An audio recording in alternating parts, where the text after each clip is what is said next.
C'est-à-dire qu'en tant que chrétien, lors de vos prières, comment savoir ou comment reconnaître que la présence de Dieu est venue à vous? Comment reconnaître la présence angélique, la présence du Saint-Esprit autour de vous? C'est un mystère très important et très beau à comprendre parce que quand vous arrivez à comprendre ce mystère, eh bien, vos yeux s'ouvriront beaucoup plus sur les réalités du monde spirituel. Vous allez également comprendre comment est-ce que le ciel interagit avec la terre. À lire le livre de Matthieu au chapitre 6, les disciples ont demandé à Jésus-Christ de leur enseigner comment prier. C'est alors que Jésus-Christ leur donna la formule de prière que nous connaissons tous, qui est « Notre Père qui est dans les cieux, que ton règne vienne, que ta volonté soit faite sur la terre comme dans les cieux.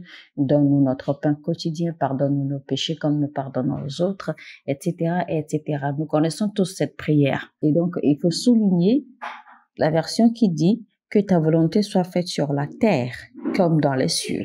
Prenez note de cela, soulignez cela, que ta volonté soit faite sur la terre comme dans les cieux. Avant de comprendre ce verset, il faut déjà connaître quelle était la volonté de Dieu. Quelle était donc la volonté de Dieu au commencement du temps et qui ne se manifeste plus aujourd'hui en notre temps? Parce que dans la prière du Notre Père, Jésus-Christ a dit clairement que ton royaume vienne et que ta volonté soit faite sur la terre comme dans les cieux.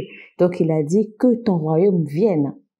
Et donc cette expression « que ton royaume vienne », ça veut dire que il existe une dimension du royaume de Dieu qui doit se manifester, c'est-à-dire une dimension physique qui doit se manifester dans le règne physique afin que la volonté de Dieu puisse s'accomplir. Parce que l'expression est stipulée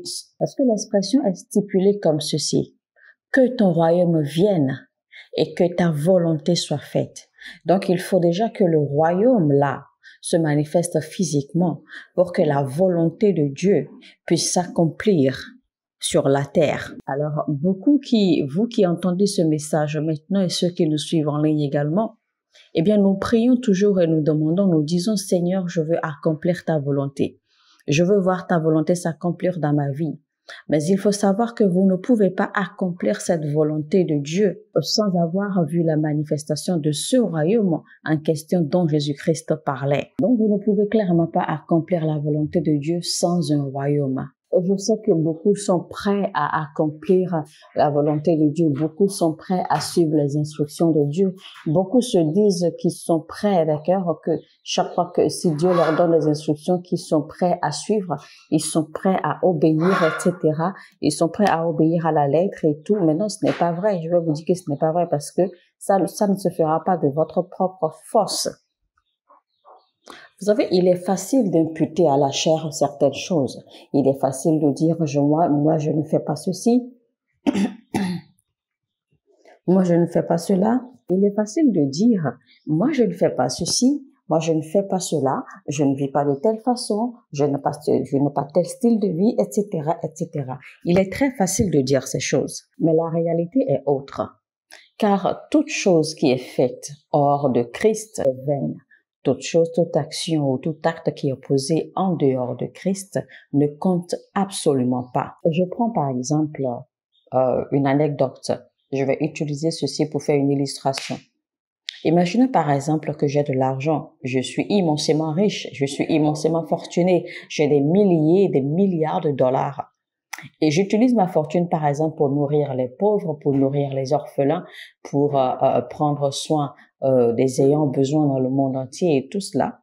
Et que finalement, au jour du jugement, je me retrouve devant Dieu et je fais mon plaidoyer, je fais mon compte de mes actions sur la terre et que Dieu me dise, ben attends, moi je n'ai jamais vu cela, car tout ce que tu as fait n'a jamais compté pour moi parce que je ne t'ai pas envoyé faire cela. Donc, ne soyez pas surpris parce que ça, c'est Dieu. De la même façon, il y aura des prophètes, il y a des hommes de Dieu, des ministres de Dieu qui prophétiseront au nom de Dieu, qui prophétiseront au nom de Jésus-Christ. Mais au jour du jugement, quand ils se retrouveront devant Dieu, eh bien, Dieu ne les reconnaîtra pas. Dieu les rejettera parce que certainement Dieu ne les a pas envoyés faire ce qu'ils ont fait. Mais pour eux, ils ont fait de bonnes actions. Ils ont fait des choses au nom du Seigneur. Et voici que le Seigneur ne les reconnaît pas. Maintenant, la Bible a souligné, d'accord, le prophétique, ou alors les gens utilisent beaucoup plus le prophétique pour parler de cela, parce qu'en fait, les gens ne comprennent pas le fonctionnement du prophétique. Parce qu'en réalité, le don prophétique peut fonctionner indépendamment de Dieu. Le don prophétique peut bel et bien fonctionner indépendamment de Christ, indépendamment de Dieu. Donc, ces prophètes, au dernier jour, diront, nous avons prophétisé en ton nom. Mais voici que dans le livre de Deutéronome, il est dit clairement, Dieu a dit, vous viendrez devant moi et vous direz, pardon. Dans le livre de Deutéronome, il est écrit, Dieu a dit que si un prophète prophétise et que cela ne s'accomplit pas, alors nous devons savoir que lui, l'Éternel, n'a pas parlé. Parce que tant que lui, l'Éternel, a parlé et que le prophète prophétise, cela s'accomplira. Mais si un prophète prophétise et que cela ne s'accomplit pas, c'est que Dieu n'a pas parlé. C'est que Dieu n'a pas supporté cela ou Dieu n'est pas dedans. Donc ce n'est pas parce que quelqu'un prophétise au nom de Dieu, ce n'est pas parce que quelqu'un dit « voici le Seigneur a dit » ou « voici l'Éternel a dit ceci ». Cela ne veut pas forcément dire que Dieu a vraiment parlé. Donc c'est pour cela, même si j'ai tellement d'argent que je ne sais quoi faire avec et que je vais nourrir tous les sans et que je vais nourrir tous les orphelins dans le monde, je vais nourrir tous les sans-abri dans le monde. Tant que Jésus-Christ ne m'a pas envoyé faire cela, eh bien mes actes n'auront compté pour rien. Je voudrais que vous compreniez que ce sont là des réalités spirituelles. Ce sont là des vérités spirituelles que vous avez besoin d'apprendre, que vous avez besoin de connaître et de marcher avec. Alors, beaucoup ont semé dans le ministère de Jésus-Christ. Beaucoup ont semé dans le ministère et dans la vie des apôtres. Mais comment se fait-il alors que Corneille a été démarqué? Qu'est-ce qui rendait Corneille si particulier dans sa façon de donner? Comment se fait-il alors que l'ange de Dieu ait visité Corneille de façon particulière et lui annoncé que ses actes, que ses prières et ses offrandes ont été reçus du ciel? Qu'est-ce qui l'a rendu si particulier? Qu'est-ce qui l'a si tant rapproché du ciel? Alors que Corneille, rappelons-nous, n'était pas chrétien. Corneille n'était pas juif. Il n'était pas né de nouveau. Pourquoi est-ce que la Bible n'a pas mentionné, d'accord, les autres dons, les autres offrandes, les actions, les sacrifices, les semences des autres? Vous avez beaucoup de semences, de sacrifices et de dons qui sont faits dans la maison de Dieu ne comptent pour rien finalement. Beaucoup de chrétiens font des dons, des semences, des sacrifices qui ne comptent même pas, que le ciel ne reconnaît même pas, simplement parce qu'ils n'ont pas la façon, ils ne connaissent pas la façon de donner ou la façon de faire. L'effectivité de la relation entre un enfant de Dieu et Dieu, eh bien, se trouve dans les cadres des ailes du royaume, ou alors dans les cadres du royaume. Car hors du royaume, il n'y a rien que vous fassiez, car hors du royaume, vous n'avez aucun pouvoir, vous n'avez aucune force, vous n'avez aucune efficacité. Hors du royaume, rien que vous fassiez qui soit accepté par Dieu. Rien de ce que vous ferez sera accepté par Dieu. Imaginez un peu que notre Seigneur Jésus-Christ, le Fils de Dieu, est le Messie, le Sauveur. Il est le Sauveur du monde et il est le seul chemin vers le Père. Car sans lui, il n'y a pas de salut. Sans Jésus-Christ, il n'y a pas de chemin vers le Père. Sans lui, il n'existe pas de salut. Il n'existe pas de rédemption. Mais figurez-vous que Jésus-Christ lui-même n'a pas pu prêcher hors d'Israël. Il ne pouvait pas prêcher en dehors de la cité d'Israël. Donc la juridiction de son pouvoir, la juridiction de son royaume, la juridiction de sa puissance se trouvait à l'intérieur de Israël. Si Jésus-Christ était sorti de Israël pour porter la bonne nouvelle, il n'aurait eu aucun impact. Il n'aurait eu aucune puissance, aucun pouvoir, aucune autorité, aucune prise. Donc sa juridiction, la juridiction que Dieu lui avait dessinée, c'était à l'intérieur des quatre coins, d'accord, ou des quatre vents de Israël, pas hors d'Israël. Mais quand Jésus-Christ envoyait ses disciples, il leur a dit « Allez dans les quatre coins du monde ». Parce que lui, Jésus-Christ, en fait, n'avait pas été envoyé dans les quatre coins du monde. Donc, Jésus-Christ n'avait pas été envoyé, d'accord, ou dans les quatre coins de la terre. Mais lui, il a envoyé alors les disciples dans les 4 coins de la terre pour pouvoir porter l'évangile. Parce que lui, Jésus-Christ, en fait, avait été envoyé seulement à la maison de Jacob, c'est-à-dire seulement à la nation Israël. Donc, Jésus-Christ avait été seulement envoyé aux Juifs, à Israël. Il n'avait pas été envoyé hors d'Israël. Vous avez des difficultés maintenant parce que vous êtes hors du royaume. Vous avez du mal maintenant. Vous avez des difficultés maintenant. Vous avez des difficultés dans votre vie parce que vous êtes hors du royaume en question. Et le problème ici, c'est que la plupart d'entre vous, vous avez été enseignés, ou on vous a enseigné, ou on vous a dit que le royaume de Dieu, en fait, ou que le royaume se trouvait dans le ciel. Mais non, ce n'est pas vrai. Le royaume ne se trouve pas dans le ciel. Jésus-Christ a dit, prêchez l'évangile du royaume. Dites-leur que le royaume de Dieu est proche. Il n'a pas dit que le ciel était prêt. Donc, Jésus-Christ a été envoyé à un seul peuple, pendant que les disciples ont été envoyés dans les 4 coins de la terre. Alors, il faut savoir maintenant il existe des éléments de l'esprit, des éléments qui prouvent ou qui vous... Je reprends. Il faut savoir qu'il existe 4 éléments dans le règne de l'esprit qui vous permettent de savoir que vous êtes en contact avec Dieu ou que vous êtes en contact avec la présence de Dieu.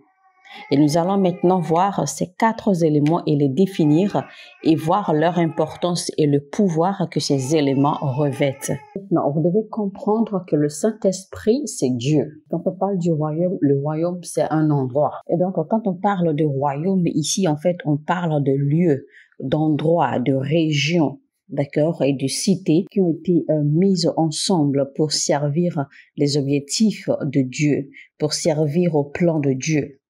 Alors, il y a des choses, il y a des vérités que vous ne savez pas. Lucifer a été renvoyé du ciel quand il a été jeté sur la terre. Tout ce que nous savons, c'est que Lucifer a été jeté sur la terre et qu'il est tombé. Mais l'autre partie de la vérité que nous ne savons pas de l'histoire, c'est que quand Lucifer est tombé sur la terre, il a détruit certaines choses. Sa chute, en fait, a détruit beaucoup de choses. Vous pouvez seulement parler de l'aspect physique, de la dimension physique de la chose, parce que vous n'avez pas eu la grâce de voir au-delà, d'accord, vous n'avez pas eu la grâce, ou vous n'avez pas reçu la grâce de voir au-delà du voile, ou encore en d'autres termes, au-delà du réel.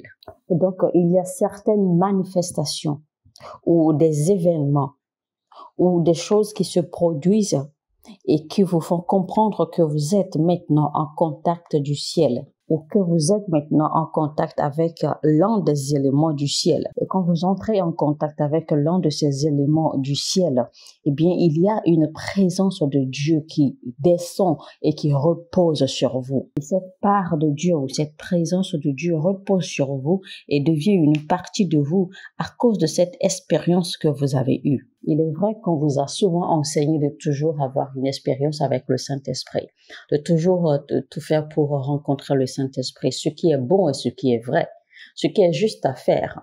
Mais ce que vous ne savez pas, c'est qu'il y a un protocole à suivre. Il y a un protocole qui est dressé pour que cette rencontre ou que cette expérience se produise. Donc, il y a 4 éléments de l'esprit qui se manifestent et qui vous font voir ou qui vous font savoir que vous êtes en contact ou en présence de Dieu. Le premier élément, c'est le vent. Ensuite, il y a le feu. Ensuite, il y a l'eau. Et le 4e élément qui est très, très mystérieux, ce sont des pierres ou des cailloux, si on peut le dire ainsi.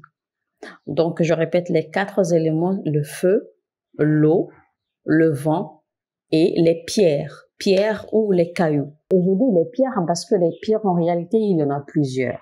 Maintenant, avant de continuer, je m'en vais vous poser cette question. Est-ce que vous vous êtes jamais posé la question, pourquoi le ciel parle tout le temps de l'or? L'or est une pierre précieuse, évidemment. Est-ce que vous vous êtes jamais posé la question, qu'est-ce que le ciel a à voir avec l'or? Pourquoi est-ce que chaque fois qu'on parle du ciel, on parle de l'or, on parle de pierres précieuses et surtout de l'or? Alors, vous savez que l'or, en fait, constitue un élément de commerce, un élément de prospérité, un élément d'échange sur la terre. Parce que les gens achètent et revendent l'or, les gens travaillent l'or, etc. Mais voici que la Bible nous fait comprendre que dans le ciel, en fait, l'or, on marche sur l'or. L'or est comme la poussière. On marche sur l'or dans le ciel. C'est-à-dire que le sol du ciel, en fait, où les sols ou les voies du ciel sont pavés d'or. Et donc, quand on fait en fait cette lecture, parfois, on aura l'impression que cela semble charnel ou que cela semble ordinaire ou logique, à moins que vous posiez des questions pour comprendre en fait la vraie signification de certaines expressions, de certains thèmes qui sont utilisés par la Bible et qui sont attribués au ciel, c'est-à-dire au caractère du ciel et au caractère de Dieu. Vous ne comprendrez jamais ces mystères à moins que vous comprendrez ce que c'est que véritablement l'or. Qu'est-ce que l'or représente en fait pour le ciel? Et qu'est-ce que cette expression représente de dire que dans le ciel, nous marchons sur l'or? Dans le règne physique, quand nous pensons à l'or, nous pensons toujours à la prospérité, à la richesse, à l'abondance, etc.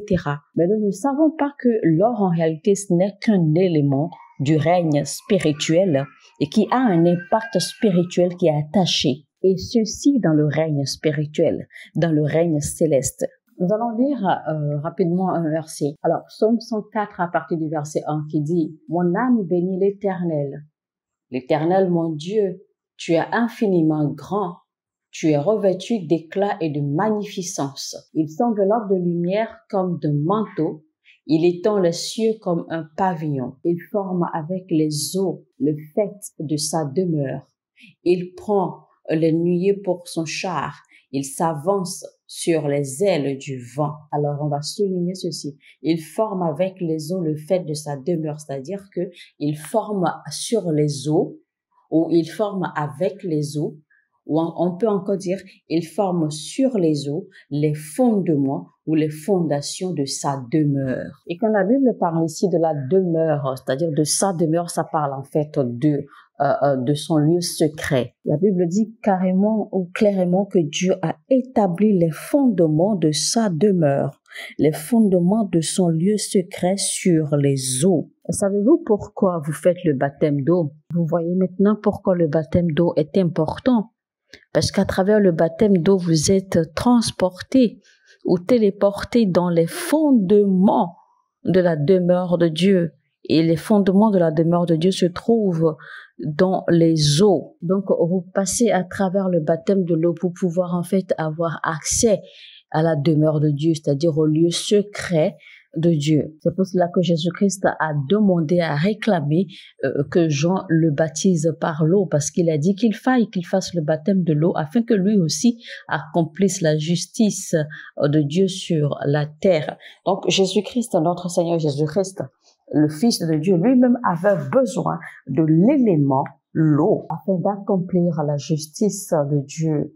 Et pourtant, nous savons que Jésus-Christ est pur. Jésus-Christ était saint, était propre de tout péché. Alors, si Jésus-Christ, notre Seigneur, n'a jamais eu le péché, pourquoi a-t-il eu besoin d'accord de passer par le baptême de l'eau, alors qu'on nous a enseigné que le baptême de l'eau, en fait, nous le faisons pour la rémission de nos péchés. C'est-à-dire que nous faisons le baptême de l'eau pour être lavés, purifiés de nos péchés. En réalité, c'est ce qu'on nous a enseigné. Mais alors, comment expliquer que Jésus-Christ, notre Seigneur, soit passé par le baptême de l'eau alors qu'il était propre, il était saint de tout péché? Quelle était alors la raison pour laquelle il a fallu que Jésus-Christ, notre Seigneur, passe par le baptême de l'eau? Alors si vous faites attention, quand Jésus-Christ est entré dans l'eau et qu'il est sorti de l'eau, il y a eu une transformation, car il y a eu un événement qui s'est produit. Dès que Jésus-Christ est sorti de l'eau, les portes du ciel se sont ouvertes et la Bible dit et que l'on a entendu la voix du Père, la voix de Dieu qui se fit entendre. Et donc c'était là en fait les fondements de la demeure de Dieu établis sur les eaux qui se sont ouverts pour que Jésus-Christ ait l'accès. Quand vous connaissez les réalités ou quand vous maîtrisez les mystères de Dieu, il y a une différence. Il y a une marque entre vous et les autres. Il se fait une différence apparente, très évidente entre vous et les autres. Il y a une transformation dans votre vie spirituelle et physique. Alors imaginez par exemple qu'un homme de Dieu ait eu la révélation de Dieu d'utiliser l'eau, par exemple durant ses services ou durant ses séances de prière, d'utiliser l'eau, d'accord, d'asperger l'eau sur les gens lors des sessions de prière. Et des gens sont guéris, des transformations sont faites et des changements sont faits dans la vie des gens. Et ceci même à travers le monde entier, c'est-à-dire que des âmes sont sauvées par cela. Les âmes sont touchées par cela. Mais aujourd'hui, évidemment, les gens vont vous taguer, les gens vont vous étiqueter, les gens vont vous dire que ça, ce sont des pouvoirs marins, ça, ce sont des pratiques qui viennent de la mer ou qui viennent des eaux. Ça, ce sont des pratiques qui viennent du royaume des eaux ou du royaume marin. Là, on vous dira que non, vous n'avez pas besoin de cela, que ce sont des pratiques mauvaises, que vous avez seulement besoin de Jésus-Christ et tout, et c'est tout, et que tout ira bien. Quand Jésus-Christ était encore en vie, c'est-à-dire que quand il était encore en plein dans son ministère, dans le temple où Jésus-Christ enseignait, dans la synagogue, il se trouvait au temple une piscine de guérison. Et cette piscine, c'était la piscine de Bethesda. Et cette piscine existe encore aujourd'hui. Jusqu'à ce jour, cette piscine existe encore. Elle est toujours là où elle a toujours été. Donc, cette piscine, en fait, était une révélation que Dieu a donnée, d'accord, aux prêtres dans le temps pour bâtir cette piscine dans ce temple particulièrement. Cela ne veut pas dire, en fait, que tous les temples ou que toutes les synagogues doivent avoir une piscine. Non.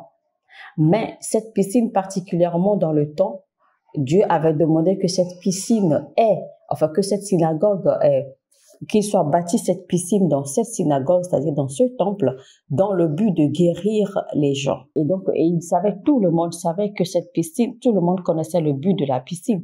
Tout le monde savait qu'il y avait un ange qui descendait pour remuer l'eau de la piscine et que quiconque tombait dans l'eau de la piscine ou quiconque était touché par l'eau de la piscine était guéri de toute affliction et de toute infirmité. Mais parce que les chrétiens d'aujourd'hui sont devenus tellement corrompus et bornés, eh bien, dès qu'ils voient un ministre de Dieu, dès qu'ils voient un ministère utiliser l'eau ou appliquer l'eau, eh bien, la première chose à laquelle ils pensent tout de suite, c'est que cela vient du royaume des eaux.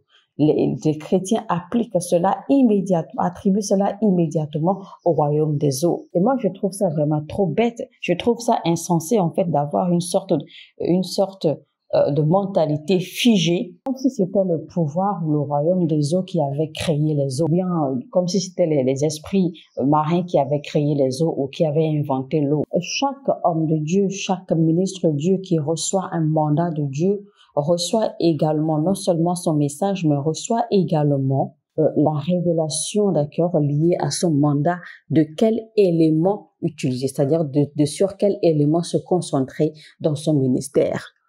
Il y a des hommes de Dieu qui ont reçu dans leur révélation de se concentrer sur l'élément l'eau.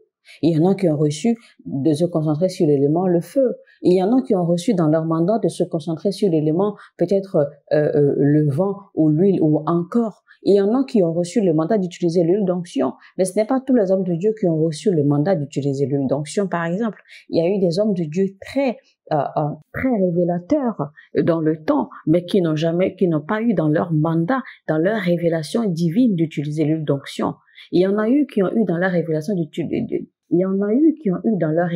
divine d'utiliser dans leur mandat l'eau. Et donc, ceux qui utilisent l'eau, il ne faut pas tout de suite les condamner, il ne faut pas tout de suite les étiqueter comme s'ils utilisaient ou dire par exemple les diaboliser et dire qu'ils utilisent l'eau qui vient du royaume des eaux ou des forces marines, etc. Mais non, parce qu'il faut également savoir que l'eau est le premier élément spirituel qui est utilisé dans le ciel. L'eau est un élément ancestral ou c'est l'élément le plus ancien que Dieu ait créé. Et c'est à travers les eaux que vous avez accès au lieu secret, à la demeure de Dieu. Et c'est pour cela qu'il y a certains bénéfices, certains avantages dont vous ne pourrez jamais jouir en tant qu'enfant de Dieu tant que vous n'avez pas eu le baptême de l'eau. Et moi, personnellement, je crois que tout le monde devrait être baptisé. Parce que Jésus-Christ lui-même a dit, si tu es croyant, si tu crois, alors tu dois être baptisé. Il y a une raison particulière, il y a une raison bien précise pour laquelle Jésus-Christ a dit cela.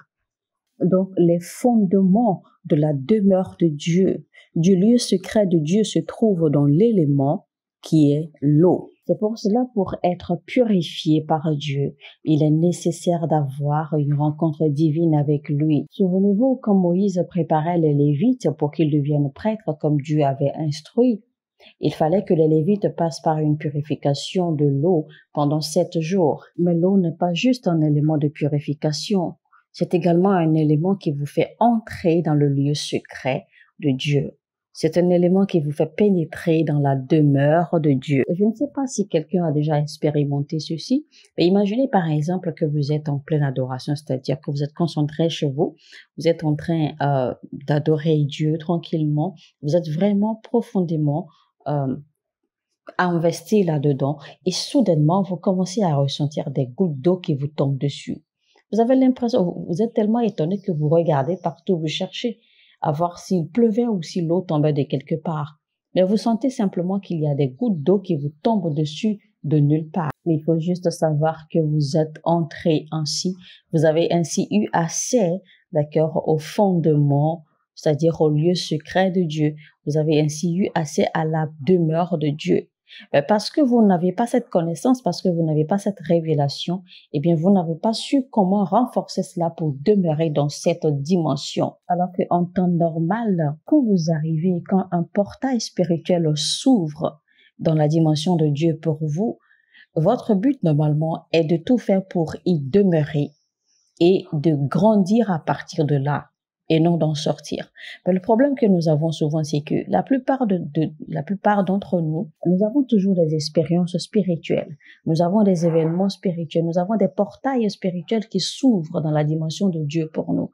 Mais parce que nous n'avons pas la connaissance qu'il faut, nous n'avons pas la révélation nécessaire qu'il faut, eh bien, nous ne reconnaissons pas, d'accord, ces saisons, nous ne reconnaissons pas ces ouvertures, ces expériences spirituelles qui s'ouvrent à nous. Et donc, nous ne savons pas comment y pénétrer, nous ne savons pas comment y demeurer. Et nous en ressortissons rapidement. Et c'est le problème auquel beaucoup de chrétiens, beaucoup d'enfants de Dieu font face aujourd'hui. Alors, mesdames et messieurs, nous allons nous en arrêter là pour ce message. Donc, c'est la première partie. Et le message est intitulé « Les 4 éléments du ciel et leur pouvoir ». Et donc, nous avons eu la description, d'accord, de ces éléments. Nous avons fait l'introduction et là, nous avons parlé du premier élément qui est l'eau. Et donc, je vous dis que je vous reviens, d'accord, très, très prochainement dans la deuxième partie de ce message. Et nous allons découvrir les 3 autres éléments. Donc, c'était donc le message du prophète Lovie Elias. Si ce message vous a édifié, si cela vous intéresse, d'accord, de recevoir la suite, de connaître, de découvrir ces 4 éléments qui vous permettent de savoir quand vous avez un contact avec le ciel ou avec Dieu et comment faire surtout en fait pour avoir ce contact avec Dieu et y demeurer.